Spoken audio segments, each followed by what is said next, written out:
For years, I have been going on this nutrition journey, and it's a very difficult one.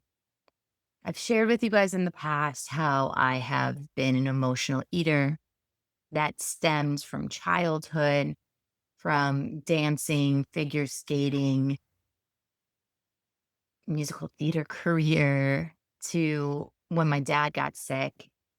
And I emotionally ate all my feelings.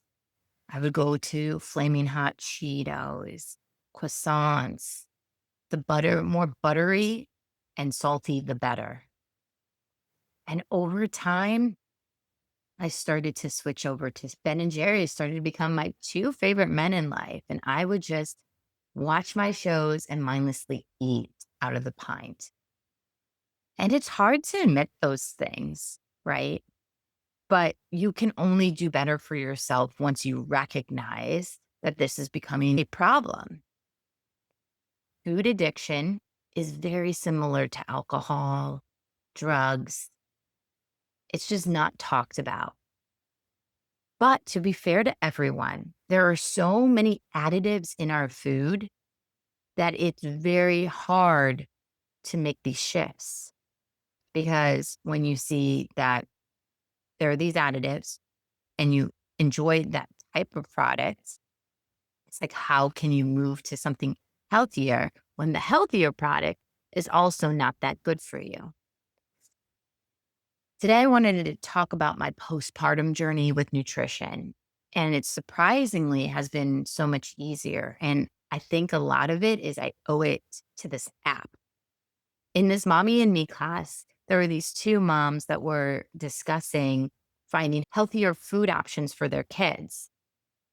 That really appealed to me because I want to provide Samara with healthier food options. When I was a kid, there wasn't as many additives in our food. It just wasn't a thing. And now it makes it super hard for the snacks that we consume to keep it away from our kids because they are so addicting. Over the last 13 months, I have dramatically made changes. And I owe it to this app that these women recommended for me, and it's called Yuka or Yuka, depends on how or where you live. I think of the pronunciation, but it's spelled Yuka. And what I love about it is you can scan anything and it will tell you if it is poor, bad, good, or excellent. That really helped me just to see it. And you can see how many additives and what additives are in there from the ingredients that are shown. Understanding the problems and how high risk something could be for your health is a game changer. And in addition, it also gives you a recommendation of what you can have instead. So find this app first off as your starting point if you're going on your own health journey, whether that's postpartum or just nutrition in general. Mommies out there, this will also help you in your own life with the products you choose for your kids here on out. Because yes, fruits and vegetables are amazing, but we have to be honest that sometimes you just need a quick grab and go snack, especially for the toddlers.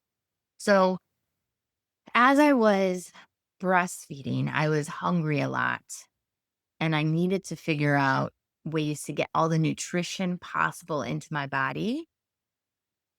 But also, I had cravings and I needed to fulfill them. We all need to. Otherwise, it becomes out of hand, right?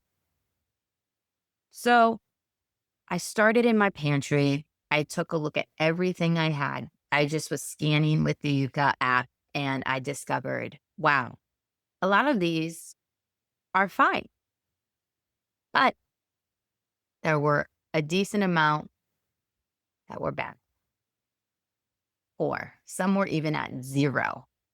And when I saw all the high additives, I almost lost my mind that I had been feeding my body this crap. That's what I would recommend you doing first is go through your pantry, scan a few things, see where you're at, and then also look at the recommendations they have.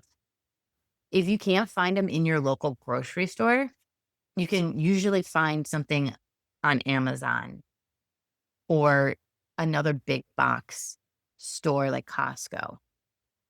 Then I want you to start to do the internal work because that's what a lot of this is. It's not about how I can restrict my calorie count. It's not about even the food choices that I have in my house. It's the asking why. Why do you tend to go to these foods? When I started to ask myself these questions on the emotional eating front, I discovered that I felt empty. I felt empty inside. And it was because I was going through a lot of changes in my life. When I moved here to Florida, it was a lot of my friends that weren't close by anymore. And I had felt lost. So I had to start to connect again, not just to my friends, but to myself and ask myself, why was I scared? Why was I feeling empty? Why was I afraid to go and meet people? What was it that was keeping me so stuck? And breastfeeding in itself is a hormonal journey. You're going to notice so many changes if you decide to be a breastfeeding mama. And for those of you that aren't, recognize that you are still going through a lot of hormonal changes. It's like a fight or flight. And these changes are happening because you're adapting to your little human's schedule and their feelings. And you birth this human. And I have a lot of friends too who are adoptive parents. And it is this attachment to them and wanting to keep everyone safe. So you start to take on this stress and you start to emotionally eat. And you feel like, for those of you that eat well, you still might feel like you're eating a lot because you're shoving it all in your face. You're not taking time to eat your food like you used to because your baby takes priority over everything else. This also goes to those toddler moms. Like, this is a time where there's so much shifts happening, not just in yours, but in your kid's life. Take that in. Recognize that you are going through shit and it's okay. So as soon as you do that internal work, then you can start to do the outside work, right? You'll make those choices. And then what I always think is the best thing to do after you've scanned the items, you've asked your whys, you go out into the world and you try ordering a little differently. You share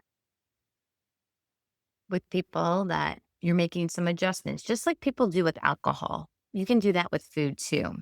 I'm taking a step back. I'm just focusing in on choosing items that will make me feel better because I'm having stomach issues lately.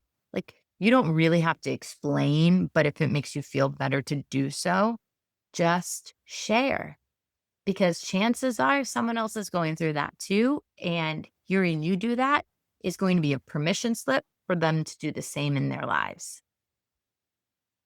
When I started to do that, I noticed a lot of changes happening in my friend circle. And I started to meet people that were into the same things as me. So just adjusting one thing like nutrition can have an impact on everything. I hope this was a nice bite sized episode for you where you can keep coming back to it because, mamas, you're not alone. My emotional eaters, you're not alone. Just take some time and don't get discouraged when you fall off the path. You can always hop back on. And don't forget to share these episodes with your friends so you can discuss it and talk about your challenges. We need to be more of a community. Remember, we need to be more of a community. So let's eat. Let's start on this path. And as always, remember to speak well to yourself on this self love journey.